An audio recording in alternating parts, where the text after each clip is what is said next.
আমার কান্নার কারণ আপনি জানতে চান ইয়া রাসূলুল্লাহ ইয়া হাবিবাল্লাহ আল্লাহ পাকের নবী আপনি আমার কান্নার কারণ জানতে চান ইয়া রাসূলুল্লাহ ইয়া হাবিবাল্লাহ আপনার শের মোবারক আপনার মাথা মোবারকটা আমার উরুতে রেখে দিয়ে আপনি ঘুমিয়ে আছেন ইয়া রাসূলুল্লাহ ইয়া হাবিবাল্লাহ আমি দেখি আপনার দাড়ি মোবারক দাড়ির কয়েকটা চুল পেকে গিয়েছে ইয়া রাসূলুল্লাহ ইয়া হাবিবাল্লাহ আপনার মাথা মোবারকে কয়েকটা চুল সাদা হয়ে গেছে আল্লাহ পাকের নবী ও আল্লাহর রাসূল বড্ড মনটা ভেঙে গেল মনটা কেঁদে উঠলো আপনি মনে হয় আমাদেরকে ছেড়ে চলে যাবেন আল্লাহ পাকের নবী আমাদের বুবু জান আম্মা জান হযরতে খাদিজাতুল কুবরা রাদিয়াল্লাহু তাআলা আনহা আপনাকে রেখে চলে গেলেন আল্লাহ পাকের নবী আপনি কষ্ট সহ্য করলেন দুঃখ ব্যথা বেদনা সহ্য করলেন আমাদের বুবু জান তো চলে গেলেন ও আল্লাহ পাকের নবী ও আল্লাহ পাকের রাসূল আপনি যদি আমাদের রেখে আমাকে রেখে যদি চলে যান সহ্য করব কেমন করে ও যুবকেরা মুরব্বি বাপ জানেরা মায়েরা বোনেরা মহিলারা আল্লাহ রাসূল সেদিন বলেছিলেন ও বিবি আয়েশা ও বিবি আয়েশা আল্লাহ পাক ওমা আরসালনাকা ইল্লা কাফাতাল লিন-নাসি বাশীরা ওয়া নাযীরা ওয়ালাকিন্নাল্লাহা আকসারান নাসি লা ইয়ালামুন ও বিবি আয়েশা আল্লাহ পাক এই পৃথিবীতে 1,24,000-এর বেশি নবী আর রাসূল পাঠিয়েছে কোন নবী রাসূল নেই আমি গোলাম আনা খাতামান নবী লা আলাবাদা নবিয়া আমার পরে কোন নবী রাসূল হবে না ও বিবি আয়েশা আমাকে ও অন্য অন্য নবীদের মতো চলে যেতে হবে তবে আমি নবী ও বিবি আয়েশা তবে আমি নবী দুনিয়া থেকে চলে যাব মানে এই নয় ও বিবি আয়েশা দুনিয়া ছেড়ে চলে যাব তার মানে এই নয় আমি একেবারে চলে যাব মৃত্যুর স্বাদ গ্রহণ করার পরেও আমি নবী দুনিয়াতে যেমন জিন্দা আমি নবী মৃত্যুর স্বাদ গ্রহণ করার পরেও আমি নবী তেমনই জিন্দা জোরে বলা গেল না আর জোরে হবে না নারায়ে তাকবীর পিছনের লোকগুলো বড্ড ফাঁকি দিচ্ছে ঝেড়ে পড়ে হবে না নারায়ে তাকবীর আয়েশা কেঁদো না তুমি কেঁদো না আমি দুনিয়া ছেড়ে চলে যাব এই নয় একেবারে মারা যাব আহলে সুন্নাতুল জামাতের আকীদা আমার নবী জিন্দা না মুর্দা কথা বলে না কেমন জিন্দা আল আম্বিয়াউ আহয়াউন আল আম্বিয়াউ আহয়াউন ফি কুবুরিহিম আল্লাহ রাসূল বলছেন আমি নবী শুধু নই যত নবী রাসূল এসেছে মৃত্যুর স্বাদ শুধু গ্রহণ করেছে কিন্তু কবরে তারা জিন্দা ইউসাল্লুনা ইউরজাকুন ওরা শুধু কবরে জিন্দা নয় নামাজও পড়ে আল্লাহর তরফ থেকে ওদের রিজিকও দেওয়া হয় জোরে বলবেন না আম্মাজানকে সান্ত্বনা দিলেন দিয়ে বলছে বিবি আয়েশা যেদিন আমি দুনিয়া থেকে চলে যাব আমার কবর রওজাটা হবে কোথায় শুনছেন কথা আল্লাহ রাসূল বললেন আয়েশা যেদিন আমি দুনিয়া ছেড়ে চলে যাব চলে যাওয়ার পরে আমার কবর বা আমার রওজাটা হবে কোথায় আম্মাজান আয়েশা সিদ্দিকা রাদিয়াল্লাহু তাআলা এই প্রশ্নের জবাবে আল্লাহ রাসূল সাল্লাল্লাহু আলাইহি ওয়াসাল্লামের প্রশ্নের জবাবে আম্মাজান বলেছিলেন ইয়া রাসূলুল্লাহ হাবিবাল্লাহ আপনার রওজার কোথায় হবে আপনার জীবনের প্রথম সঙ্গিনী আমাদের বুবুজান হযরতে খাদিজাতুল কুবরা মক্কা শরীফে জান্নাতুল মুআল্লায় শুয়ে আছে ওখানেই হবে আল্লাহ রাসূল বললেন আয়েশা না তা হবে না ইয়া রাসূলুল্লাহ ইয়া হাবিবাল্লাহ তাও যদি না হয় মক্কা শরীফ আর মদিনা শরীফের বর্ডার নাম আবওয়াবা প্রান্তর হুজুর ওইখানেই হবে ওখানে আপনার আব্বাজান আছে আম্মাজানও আছে কি গো আমরা মাঝে মাঝে চিন্তা করি তো মরণের পরে শোব কোথায়, মরণের পরে কবরটা হবে কোথায়, চিন্তা করেন তো? তা চিন্তা করে ফল কি পেলেন? ওই যে দাদি শুয়ে আছে ওখানেই শোব, ওখানেই কুকুর উঠবে, ওখানেই ছাগল উঠবে, ওখানেই গরু উঠবে।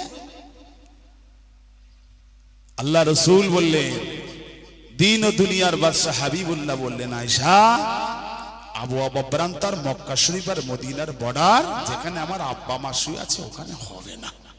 তবে কোথায় হবে? কোথায় হবে? তাহলে আপনার সহযোগিতায় সাহাবীদের টাকায় মদিনাতুল মুনাওয়ারা মসজিদে নববী শরীফের পূর্ব দিকে একটা কবরস্থান আছে, নাম জান্নাতুল বাকি। আল্লাহ রাসূল বলেছেন, জান্নাতুল বাকিতে যার কবর হবে কিয়ামত পর্যন্ত তার কোনো হিসাব নিকেশ হবে না। জোরে বলা গেল না? একসঙ্গে হবে না। কবরের সওয়াল জবাব আল্লাহ নিজেই নিয়ে নেবেন, নিজেই তাদের কবরটা জান্নাতের বাগান বানাবেন। বলুন ইয়া রাসূলুল্লাহ, ওখানেই হবে আপনার সহযোগিতায় সাহাবীদের টাকায়, ওখানেই হবে। আপনি কবরস্থান কিনেছেন, আল্লাহ রসুল বলছেন না তাও হবে না। তবে ওদের আপনি বলেন, তাহলে আপনি কোথায় শোবেন? আম্মা জান খাদিজার ওখানে যাবেন না, আপনার আব্বা মায়ের ওখানে যাবেন না, জান্নাতুল বাকিতে যাবেন না, কোথায় যাবেন আপনি বলেন? আল্লাহ রসুল সাল্লাল্লাহু আলাইহি ওয়াসাল্লাম আম্মা জানের উরুতে মাথা রেখে দিয়ে শুয়েছিলেন। এবারে আমার নবী উঠে বসলেন, যদি বলুন, শুয়ে উঠে বসে বললেন, আয়েশা একটু আগে আমি যেভাবে শুয়েছিলাম, শুনছেন, একটু আগে যে কন্ডিশন, যে পজিশনে, যেভাবে আমি শুয়েছিলাম, আমার ওফাতের পরে আমার রওজাটা ঠিক ওইভাবেই হবে।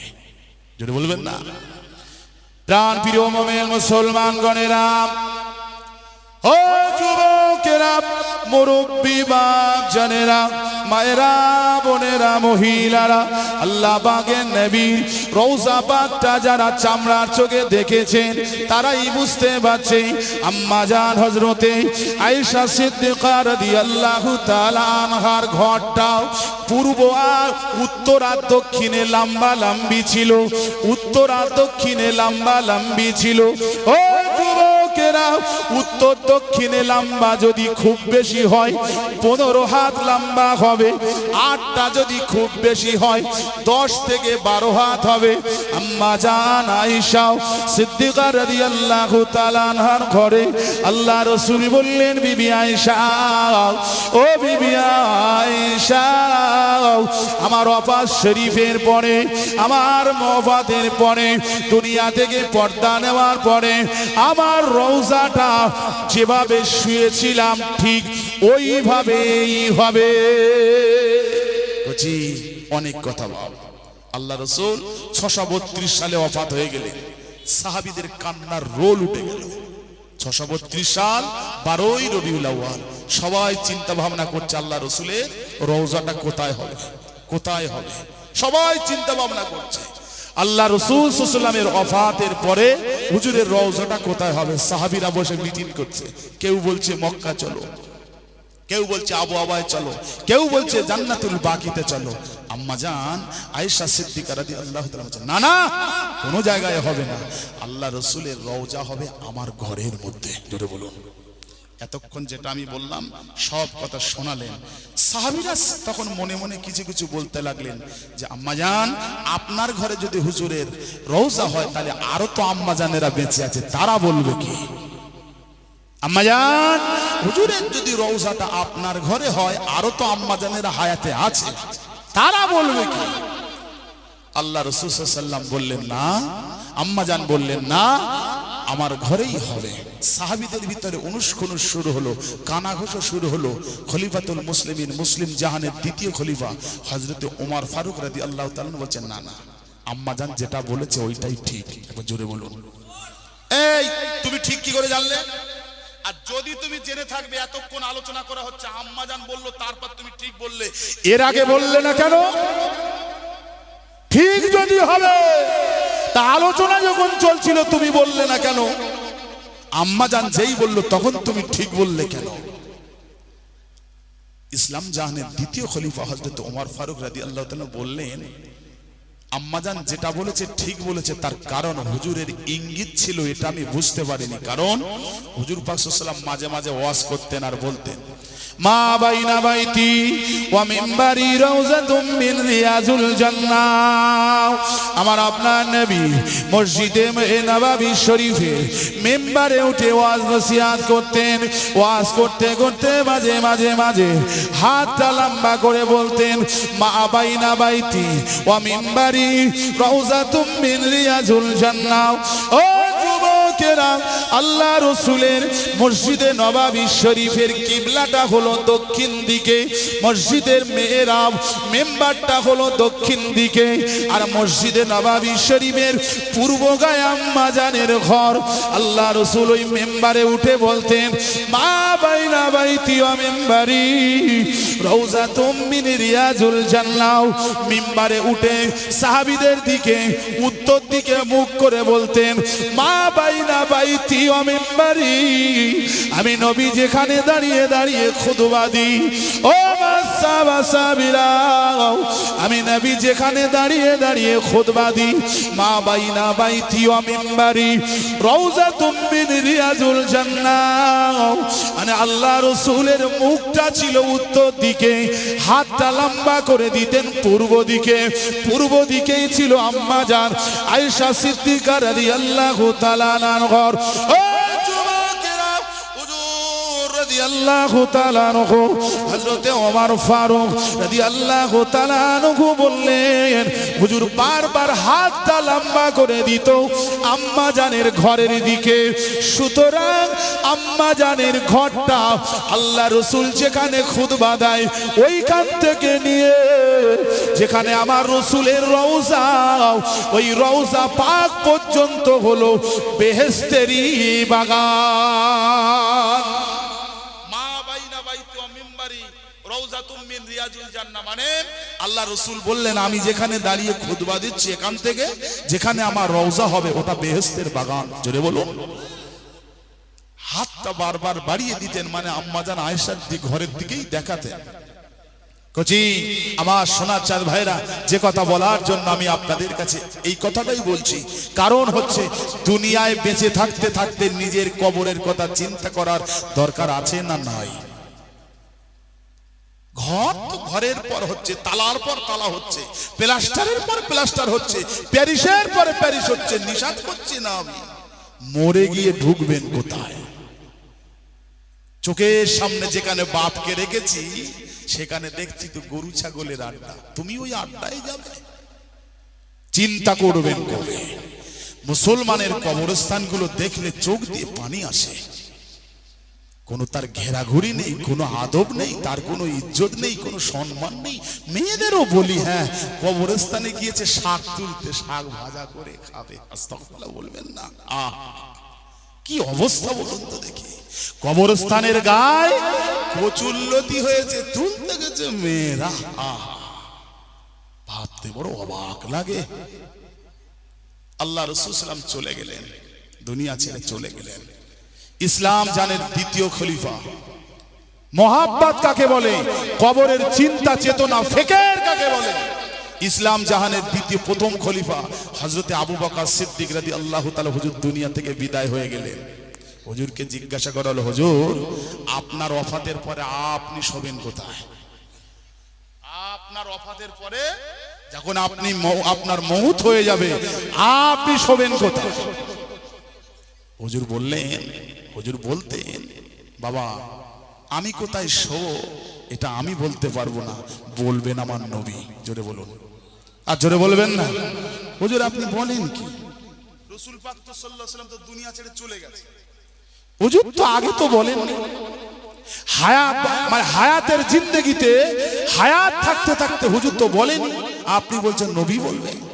হুজুর বললেন, শোনো আমার ওফাতের পরে আমার লাশটা গোসল দিয়ে কাফন পরিয়ে জানাজা আদায় করে, হাজী সাহেবরা জানে বাবু সালাম দিয়ে ঢুকতে হয় হুজুরের রওজায় সালাম দিতে।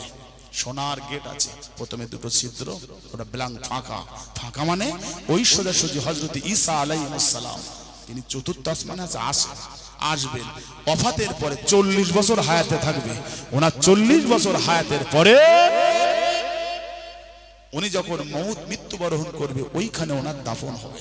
তারপরে আমার রসুলের রওজা এরকম মোটা পাত দিয়ে বাঁধানো আছে, যে গেট দিয়ে ঢোকা হয় ওটাকে বাবুস সালাম বলে।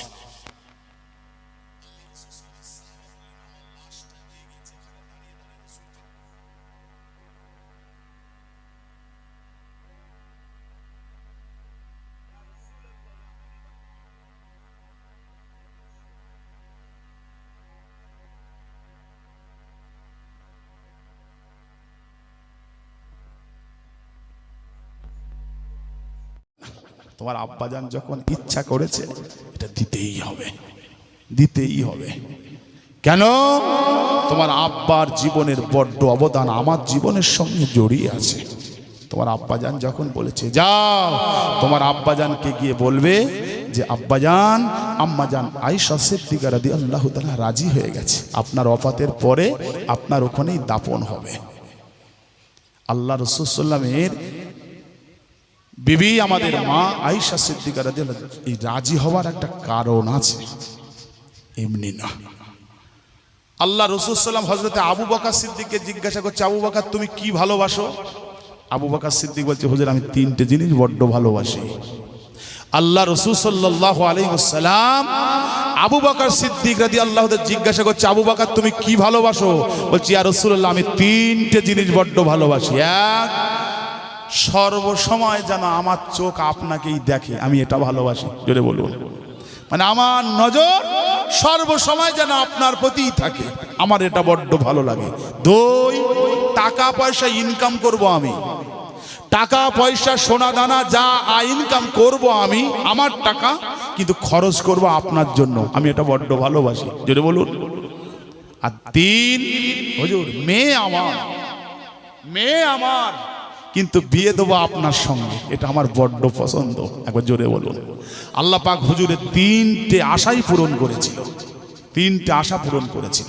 জানেন ইসলামের খতিব, ইমানের খতিব, মুসলমানের খতিব, নন মুসলিম গায়ের কম যতটা না করেছেন, ইসলামের ইমানের মুসলমানের ক্ষতি এই মুসলমান হয়ে মুসলমানের বেশি করেছে, এটা অস্বীকার করতে পারবেন? অস্বীকার করার জায়গা নেই। আমার বাবাজি ভাইরা, জওয়ান যুবকেরা, মুরব্বী আনগণেরা, আম্মাজান হযরতে আয়েশা সিদ্দিকা রাদিয়াল্লাহু তাআলা আনহার বললেন তোমার আব্বাজান একটা অবদান ভালো আছে। একটা জিহাদে আল্লাহ রাসূলের সঙ্গে আম্মাজান আয়েশা ছিলেন রাদিয়াল্লাহু তাআলা হুজুর ছিলেন, কিন্তু আম্মাজান রোগা পাতলা এবং ওয়েট হালকা খুব থাকায় হুজুর যে উটের পিঠে যে সওদা, মানে যার ভিতরে বসে মহিলা পর্দার সঙ্গে যাওয়া আসা করতো, মুরব্বীরা জানে আজ থেকে 20 বছর 25 বছর আগে মায়েরা যখন বাপের বাড়ি যেত ভ্যানের উপরে খেজুরের পাতা ঢেকে দিয়ে কি গো কাপড় ঘিরে ঘিরে যেত না বাবা, একে সওদা বলে। আম্মাজান ওর ভিতরে উঠেছিলেন, কিন্তু আল্লাহ রসুলের সাহাবীরা সবাই চলে এলেন, আম্মাজানের সওদা যিনি নিয়ে এসছেন আম্মাজান এত হালকা ওর ভিতরে আছে না নেই বুঝতে পারেননি। আম্মাজান ছিলেন কোথায়? নিজের হাজামত তিনি দূরীভূত করার জন্য দূরে ছিলেন, উনি চালিয়ে নিয়ে এসছেন। কিন্তু আল্লাহ রসুলের একটা সুন্নাত ছিল কি, সবাই চলে আসার পরে আরেকটা সাহাবীকে পাঠাতেন, যাও কিছু ফেলে এসছে কিনা তুমি দেখে আসার জন্য। এখন যিনি গিয়েছেন লাস্টে গিয়ে দেখছে একটা মহিলা চাদর মুড়ি দিয়ে শুয়ে আছে। এখন শরীরের গঠন দেখে বুঝতে পেরেছে এটা অন্য কেহ না, এটা আম্মাজান আয়েশা সিদ্দিকা রাদিয়াল্লাহু তাআলা। কি করলেন উনি? ওনার উটের পিঠে আম্মাজানকে তুলিয়ে উটের রশিটা ধরে আগে আগে হেঁটে আসছে। আব্দুল্লাহ ইবনে সুলুল কোচি এ ওয়াজ করার সময় নেই, আপনাদের চোখে একটা ঘুম ঘুম ভাব এসে গেছে, মন মানসিকতা হয়তো কারো নষ্ট হয়ে গেছে। আব্দুল্লাহ ইবনে সুলুল কি করেছিলেন? টোটাল মদিনা শরীফে বদনাম রটিয়েছিল। বদনাম কি? আম্মাজান আয়েশা সিদ্দিকা রাদিয়াল্লাহু তাআলা আনহার নামে তোহমত দিয়েছিল, বদনাম জেনার তোহমত দিয়েছিল। দেখো সব সাহাবীরা চলে এসছে আর আম্মাজান আয়েশা ওই একজন মদিনার একজন সাহাবীর সঙ্গে জেনা করছিল, পিছনে পড়ে গেছে। আস্তাগফিরুল্লাহ বলবেন না, অনেক কথা করছি।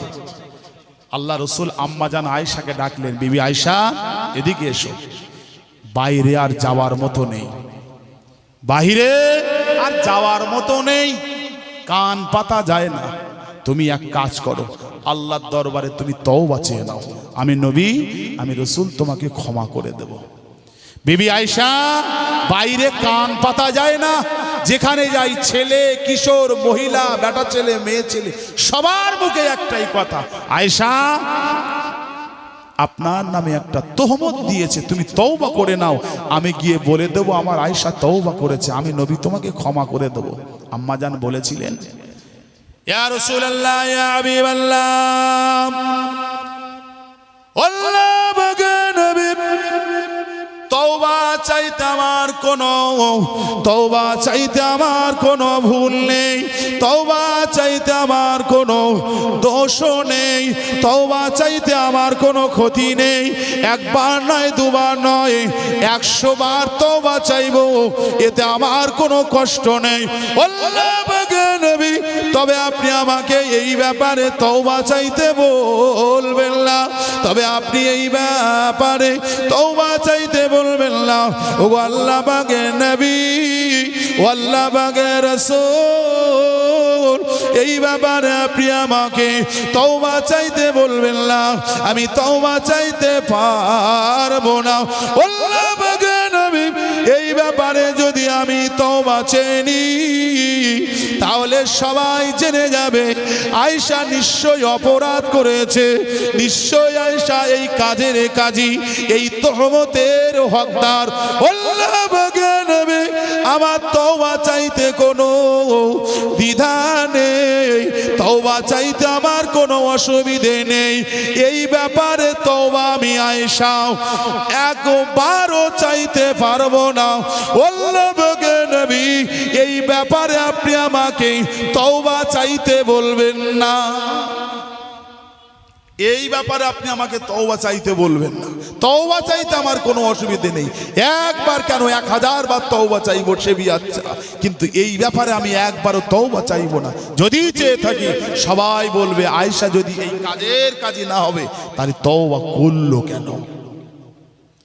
আল্লাহ রসুলের সাহাবীদেরকে আমার নবী সিদ্ধান্ত নিলেন কি করবে। সবাই বললেন ইয়া রাসূলুল্লাহ, থাক মান যাক ধান, একটা কথা আছে, যেখানে থাকে না মান ছেড়ে দাও পাকা, কথা বলে না, এই মুরব্বিগুলো গেল কোথায়, চেংড়া ছেলে কোথায় পাবে। যেখানে থাকে না মান সেখানে ছেড়ে দাও পাকা ধান। সবাই সিদ্ধান্ত নিয়ে নিলেন ইয়া রাসূলুল্লাহ, আম্মা জান আয়েশা যখন তওবা চায় না, আপনি ওনাকে তালাক দিয়ে দেন, তালাক দিয়ে দেন। সিদ্ধান্ত ডিসিশন ফুল ফাইনাল হয়ে গেল যে আম্মা জান আয়েশাকে আমার নবী পাক তালাক দিয়ে দেবে। আম্মা জান আয়েশা স্টিল অনর হয়ে আছে, আমি তওবা চাইবো না, তওবা আমি চাইবো একবার কেন 1000 বার চাইবো, এই কাজের জন্য আমি তওবা চাইতে পারবো না। আল্লাহ রসুল একটু মনে মনে আম্মা জান আয়েশাকে সন্দেহ না করলে মনে মনে একটু গরম হয়ে আছে। আম্মা জান আয়েশা গিয়ে বললেন ইয়া রাসূলুল্লাহ, হাবিবাল্লাহ, আমি বাপের বাড়ি যেতে চাই। আল্লাহ রসুল যেমনি গিয়ে বললেন, আম্মা জান যেই বললেন ইয়া রাসূলুল্লাহ আমি বাপের বাড়ি যেতে চাই, আল্লাহ রসুল বললেন যাও। যেই বলেছেন আম্মা জান খুব জোরে কেঁদে ফেললেন। কেন না, অন্য দিনে যখন আমি রসুল পাককে গিয়ে বলেছি ইয়া রাসূলুল্লাহ, হাবিবাল্লাহ, আমি বাপের বাড়ি যাব, আল্লাহ রসুল বললেন আয়েশা তুমি আমার একা রেখে বাপের বাড়ি চলে যাবে? তোমার আব্বা আছে, তোমার মা আছে, তোমার আব্বা মায়ের কাছে গিয়ে তোমার ব্যথিত মনটা তুমি শীতল করে নেবে, তুমি আমার ছেড়ে চলে যাবে, আমার বাপ নিয়ে আমার মা নিয়ে আমি যাব কোথায়? আম্মা জান আয়েশা বলছেন আমি রসুল পাককে যখন বলতাম ইয়া রাসূলুল্লাহ, হাবিবাল্লাহ, আমি বাপের বাড়ি যাব, অনুমতি দেন, আমার নবী পাক বলতেন আয়েশা তোমার মনে হয়তো কষ্ট হয়েছে, মনে হয়তো ব্যথা হয়েছে, মনে হয়তো দুঃখ পেয়েছো, তোমার আব্বা আছে, তোমার মা আছে, আব্বা মায়ের কাছে গিয়ে তোমার মনের কষ্টটা তুমি দূরীভূত করে নেবে। কিন্তু আমি নবী, আমি এতিম, আমি বাবারা নবী, আমি মাহারা নবী, আমার কেউ নেই, আমি আর যাবো কোথায়? আম্মা জান আয়েশা বলতেন আমার রসুল পাকের এই কথা শুনে আমার বাপের বাড়ি যাওয়ার কথাটা আমি ভুলে যেতাম। জোরে বলুন, আর জোরে বলা গেল না, ভুলে যেতাম। আর এদিনে যেই আমি রসুল পাককে বলেছি ইয়া রাসূলুল্লাহ আমি বাপের বাড়ি যাব, আল্লাহ রসুল বললেন যাও। আম্মা জান আয়েশা বললেন এই কথাটা শুনে আমার বড্ড কষ্ট হলো, কিন্তু করবো কি, উপায়টা কি? হুজুর যখন অনুমতি দিলেন বাপের বাড়ি চলে গেলেন। মসজিদে নববী শরীফে সাহাবীদেরকে নিয়ে হুজুর বললেন বলেন এবারে কি করব বলেন। সবাই বলছেন ইয়া রাসূলুল্লাহ, হাবিবাল্লাহ, একটাই রাস্তা, তালাক দেওয়া ছাড়া কোনো রাস্তা নেই, বদনামের হাত থেকে বাঁচতে হবে, বদনাম নিয়ে ইসলাম কোনোদিন চলতে পারে না। দেন আপনি তালাক দিয়ে দেন। হুজুর পাক সাল্লাল্লাহু আলাইহি ওয়াসাল্লাম শেষবেশ হযরতে ওমর ফারুক রাদিয়াল্লাহু তাআলা হুজুরের কাছে গেলেন। ওমর, লাব্বাইক ওয়া সাদাইক ইয়া রাসূলুল্লাহ, কি বলতে চাচ্ছ তুমি বলো, তোমার কথা আমি জানতে চাই। সবাই সিদ্ধান্ত নিয়েছে তালাক দেওয়া ছাড়া কোনো রাস্তা নেই, তুমি কি বলছো বলো। হযরতে ওমর ফারুক রাদিয়াল্লাহু তাআলা হুজুর বললেন, ইয়া রাসূলুল্লাহ, জীবনে যাই করেন আর তাই করেন, তালাক দিতে যাবেন না। একবার জোরে বলুন। আর জোরে বলা গেল না, তালাক দিতে যাবেন না। এই উমর কোন উমর চেনেন? এই উমর ফারুক রাদিয়াল্লাহু তাআলা হুজুরের শানে আল্লাহ পাক একটা দুটো নয় 21টা আয়াত নাযিল করেছেন। জোরে বলুন। ওমর ফারুক রাদিয়াল্লাহু তাআলা চেয়েছেন, আল্লাহ খুশি হয়ে আমার নবী পাককে শুনিয়েছেন। একটা দুটো নয় 21টা আয়াত নাযিল করেছেন। জোরে বলুন। এই 624 সালে ইসলামের বদর যুদ্ধ হলো। মুসলমানদের মুজাহিদ 14 জন, 13 জন শহীদ হয়ে গেল, 70 জন বন্দী হলো। আল্লাহ রসুল জিজ্ঞাসা করছে, ও সাহাবীরা, এই 70 জনের করব কি? সবাই এক একজন এক এক রকম বলছে। ওমর, তুমি বললো কি করব? বললো, হুজুর ওদেরকে ধরে কুচি কুচি করে দাও, করে আর বালিতে ছড়িয়ে দাও। অন্য অন্য সাহাবীদের থেকে হযরতে ওমর ফারুক একটু জালালে মেজাজের ছিল না, একটু রাগ একটু বেশি ছিল, কোড়া মেজাজে বলছে, হুজুর ওদেরকে ধরে কুচি কুচি করে আর বালিতে ছড়িয়ে দাও। কেন? তাহলে ভবিষ্যতে যারা মুসলমানদের সঙ্গে জিহাদ করতে আসবে ওরা জানবে, এই মুসলমানরা ধরলি কুচে দেয়, ধরলি ধরলি কি করে? কুচে দেয়, কুচে ছড়িয়ে দেয়। সুতরাং আর কেউ আপনাদের কাছে আসবে না। আর আপনি যদি ক্ষমা করে দেন, ছেড়ে দেন, জীবনে আপনি জিহাদ শেষ করতে পারবেন না। ছেড়ে যদি দেন, জিহাদ শেষ করতে পারবেন না। আর যদি কুচে কুচে কুচি কুচি করে যদি ছড়িয়ে দেন, জীবনে আর জিহাদ করতে হবে না। ইসলাম মক্কা সে তামাম দুনিয়া মে পৌঁছাएंगे। জোরে বলুন। সেই মক্কা শরীফ থেকে তামাম দুনিয়ায় পৌঁছে যাবে, কেউ জিহাদ করতে আসবে না। আবু বকর, তুমি কি বলছো? ইয়া রাসূলুল্লাহ, ও ভাইয়ের কথা বাদ দেন, যে যেমন বংশের ছেলে তাদের বাপ মার খবর দেন। ইসলাম শুধু এমনি চলে না, টাকারও প্রয়োজন আছে। যে যেমন বংশের ছেলে তাদের কাছে মুক্তি পৌঁছান, টাকা নেন, টাকা নিয়ে এক জায়গায় করেন। ইসলাম জিন্দা করতে গেলে একটু টাকারও দরকার আছে। শুধু বললে হবে না ইসলাম ভালোবাসি, শুধু বললে হবে না ইসলাম জিন্দাবাদ, বললে হবে না আমি মুসলমান, মুসলমান জিন্দাবাদ। মুসলমান জিন্দাবাদ করতে গেলে টাকার দরকার আছে। হুজুর, যে যেমন বংশের ছেলে তাকে মুক্তি পৌঁছান আপনি। হুজুর বললেন, এই আবু বকর সিদ্ধান্তটাই ঠিক আছে। একবার জোরে বলুন। হুজুর ওটা করেছিলেন, কিন্তু আল্লাহ পাক ওহী নাজিল করে আমার নবীকে শুনিয়েছিলেন, হাবিব তুমি ওমরেরটা করেছো, আবু বকরেরটা মেনেছো, ওটাই করেছো ঠিক আছে, তবে ওমরেরটা যদি করতে ওটা ভালো হতো। একবার জোরে বলুন। এইরকম 20টা আয়াত নাজিল হয়েছে ওমরের শানে। কচি ও কথা, প্রসঙ্গটা ওটা নয়, যেটা বলার জন্য আমি এসেছি, যেটা বলার জন্য আমি আপনাদের এখানে নিয়ে এসেছি। ওমর ফারুক বললেন, হুজুর যাই করেন করেন, তালাক দিতে যাবেন না। ইয়া রাসূলুল্লাহ, ইয়া হাবিবাল্লাহ, ও যুবকেরা, মুরব্বি বাজানেরা, মায়েরা, বোনেরা, মহিলারা, আল্লাহ রাসূলের সাহাবা বলতে লাগলেন, ও আল্লাহ বাগের নবী, ও আল্লাহ বাগের নবী, ও আল্লাহ বাগের রাসূল, আপনি যদি আম্মা জান আয়েশাকে তালাক দিয়ে দেন, আপনি যদি আম্মা জান আয়েশাকে তালাক দিয়ে দেন, কিয়ামত পর্যন্ত আমার ভাই আবু বকরের বাড়িতে কান্না বন্ধ হবে না। আপনি যদি আম্মা জান আয়েশাকে তালাক দিয়ে দেন, তালাক দিয়ে দেন, কিয়ামত পর্যন্ত আর আবু বকরের বাড়িতে কান্না বন্ধ হবে না। ইয়া রাসূলুল্লাহ, ইয়া হাবিবাল্লাহ, আপনি তালাক দেবেন না। ও যুবকেরা, আম্মা জান বাপের বাড়িতে চলে গেলেন। আল্লাহ রাসূলের সাহাবী আবু বকর সিদ্দিক রাদিয়াল্লাহু তাআলা আনহু কথা বলেন না। আল্লাহ রাসূলের সাহাবীর বিবি আম্মা জান আয়েশা সিদ্দিকার মা কথা বলেন না। আম্মা জান আয়েশা সিদ্দিকা রাদিয়াল্লাহু তাআলা আনহুর বরুন বানার সঙ্গে কথা বলেন না। ও যুবকেরা, আম্মা জান আয়েশা সিদ্দিকা রাদিয়াল্লাহু তাআলা আনহাকে খেতে দেন, আম্মা জান খায় না, পান করতে দেন, পান করেন না। একাতার লাগাধারে কেঁদে কেঁদে কেঁদে কেঁদে, ও যুবকেরা, আম্মা জান কেঁদে কেঁদে কেঁদে 21 থেকে 23টা দিন অতিবাহিত করে ফেললেন। 21 থেকে 23টা দিন অতিবাহিত করে ফেললেন। 23 দিনের মাথায় নাজালা ফিহি রুহুল আমিন, আল্লাহ পাকের মালাইকা ফেরেশতা, আল্লাহ পাকের মালাইকা ফেরেশতা ও যুবকেরা, হযরতে জিবরাইল আমিন আলাইহিস সালাম এসে হাজির হয়ে গেলেন। আসসালামু আলাইকা ইয়া রাসূলুল্লাহ, আসসালামু আলাইকা ইয়া হাবিবাল্লাহ। আল্লাহ পাকের নবী, আপনি আম্মা জানের উপরে যে তোহমত এসে গেছে, যে বদনাম এসে গেছে, আল্লাহ পাকের নবী ওটা আপনি বিশ্বাস করবেন না, ওটা বিশ্বাস করবেন না।